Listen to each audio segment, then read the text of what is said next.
जय श्री राम। श्री राम सेवा आश्रम की ओर से आज की कथा हम लेकर के आए हैं। श्री रामचंद्र जी ने जब ऋषि मुनि का यज्ञ सफल किए और विश्वामित्र के साथ गुरु विश्वामित्र के चरणों में उन्होंने सेवा प्रारंभ किए, साथ में रहने लगे। एक मार्गदर्शक बनकर विश्वामित्र जी श्री राम और लक्ष्मण को जहाँ जहाँ पाप, जहाँ जहाँ अधर्म हुए थे उनकी कहानियां सुनाते गए और उस पाप और धर्म को स्थापना करने के लिए किस किस मार्ग से गुजरना पड़ा प्रभु श्री राम को, इसके वह तरह तरह की कहानियां बताते गए। जब प्रभु श्री राम ने ताड़का का वध किया, मारीच और सुबाहु को मार गिराया और ऋषि मुनियों का यज्ञ कराया। यज्ञ संपन्न होने के बाद वो एक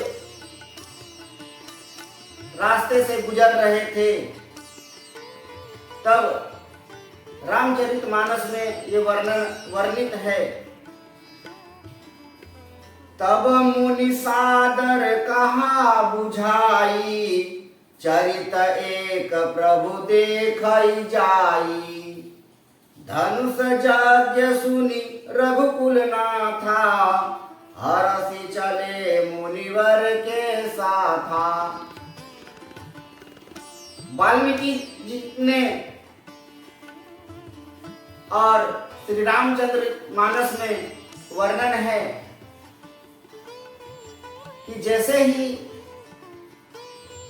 जनकपुर में राजा जनक ने धनुष यज्ञ कराने का अनुष्ठान पूरे विश्व में, पूरे संसार में घोषणा कर दिया कि हमारे यहाँ जो शिव धनुष हैं, उस शिव धनुष को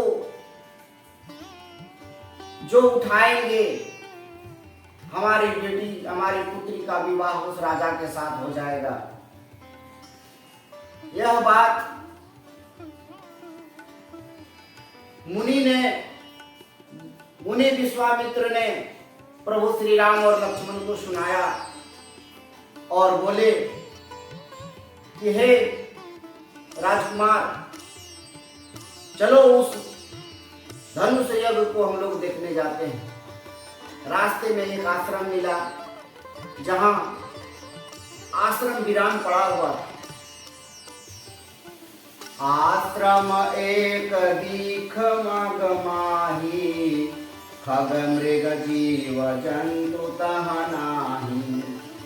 पूछा मुनहि शिला प्रभु देखी, सकल कथा मुनि कहा विशेषी।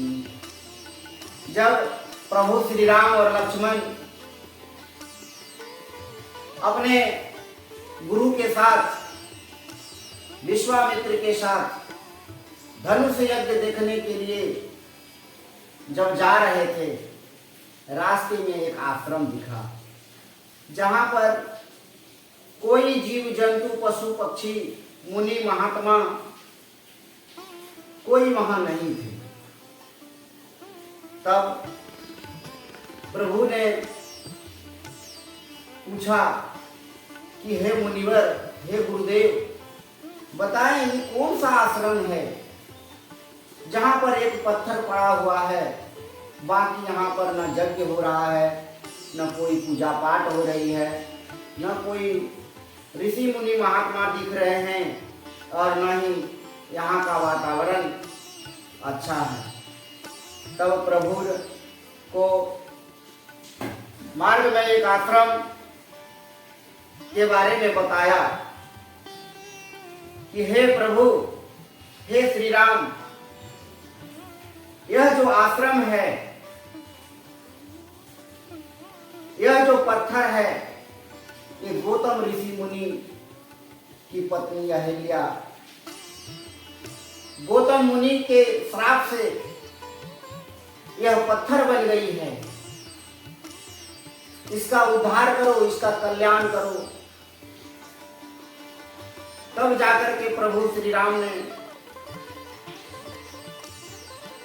उस पत्थर के पास गया और दोहा में वर्णन है, गौतम नारी श्राप बस उपल देख धरि धीर, चरण कमल रज चाहती कृपा करहु रघुवीर।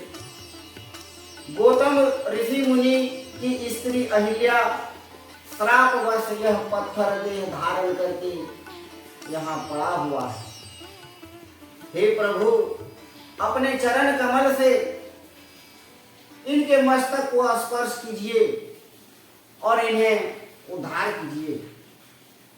तब जैसे ही प्रभु श्री राम ने उस पत्थर पर अपने चरण कमल, जैसे ही पत्थर को अपने चरण की धूल स्पर्श कराई, तुरंत ही नारी अहिल्या अपना पूर्ण शरीर में प्रकट हुई और प्रभु श्री राम के चरणों में लिपट गई। हे प्रभु, आप इस जगत के कल्याण करने वाले, आप इस जगत की रक्षा करने वाले, धर्म की स्थापना करने वाले, आप स्वयं भगवान हैं। आपने हमें इस जन्म से उद्धार किया। प्रभु, मैं यह ऋण कैसे चुकाऊंगा? इस तरह से श्री रामचंद्र जी के पवित्र और शोक को नाश करने वाले चरणों को स्पर्श पाते ही सचमुच वह तपोमूर्ति अहिल्या प्रकट हो गई। भक्तों को सुख देने वाले श्री रघुनाथ जी देखकर वह हाथ जोड़कर उन्हें गले से लगाया और फिर उनको मुक्ति दी। पत्थर का शरीर से वह नारी अहिल्या हो गई और वह पतिलोक को चली गई। तब प्रभु श्री राम और लक्ष्मण फिर उस आश्रम से चले जहां पर राजा जनक ने धनुष यज्ञ का अनुष्ठान किया था। चले राम लक्ष्मण मुनि संगा, गए जहाँ जग पावनी गंगा। गाधी सुनु सब कथा सुनाई, जेहि प्रकार सूरी सरी मही आई। श्री रामचंद्र जी और लक्ष्मण जी मुनि के साथ चले। वे वहां गए जहां जगत को पवित्र करने वाले गंगा जी थे। उस गंगा में स्नान करके विश्वामित्र पृथ्वी जहां से गोमुख से जहां से प्रकट हुई थी, वहां पर स्नान करके सभी उस रास्ते पर चले जनक जी के यहाँ। तब प्रभु ऋषिन समेत नहाए, विविध दान मही देव निपाए। हरसि चले मुनि वृंद सहाया, बेगी विदेह नगर निरसराया। तब प्रभु ने ऋषियों सहित गंगा में स्नान करके ब्राह्मणों ने भांति भांति के दान पाए। फिर मुनि वृंद के साथ वे प्रसन्न होकर चले और शीघ्र ही जनकपुर के निकट पहुंच गए। पुर रम्यता राम जब देखी, हर्षे अनुज समेत विशेषी। बापी कुप सरित सरनाना, सलिल सुधा सम मनि सोपाना। श्री रामचंद्र जी ने जनकपुर की शोभा देखकर बहुत ही अचंभित हुए कि इतने सुंदर नगर जहाँ पर कुआं, तालाब, नदी, झरना अमृत के समान लग रहे थे। पूरे नगर को सजाया हुआ था और तरह तरह के रंग बिरंगे पशु पक्षी मधुर शब्द में रंग रंग के कमल खिले हुए थे। इस तरह से वहाँ प्रभु श्री राम और लक्ष्मण पहुँचे। पहुँच करके देखा कि यहाँ दूर दूर से, पूरे ब्रह्मांड से, पूरे विश्व से तरह तरह के राजा उस धनुष यज्ञ में शामिल हुए हैं, जहाँ पर राजा जनक ने अपनी पुत्री के लिए एक विवाह का स्वयंवर किया था कि जो राजा इस धनुष यज्ञ को पर अपना तरकस चढ़ा करके बाण चलाएगा, उस राजा के साथ हमारी सुंदर बेटी का विवाह उस राजा के साथ होगा। अब प्रभु श्री राम और लक्ष्मण वहां पहुंचे। वहां पहुंचकर देखा कि पूरे नगर में बहुत ही खुशियों का माहौल है। तो सभी राम भक्तों से आज की कथा में बस इतना ही। इस चैनल को सब्सक्राइब कर हमें आशीर्वाद दें कि नई नई कथा लेकर के आपके बीच आएंगे। जय श्री राम।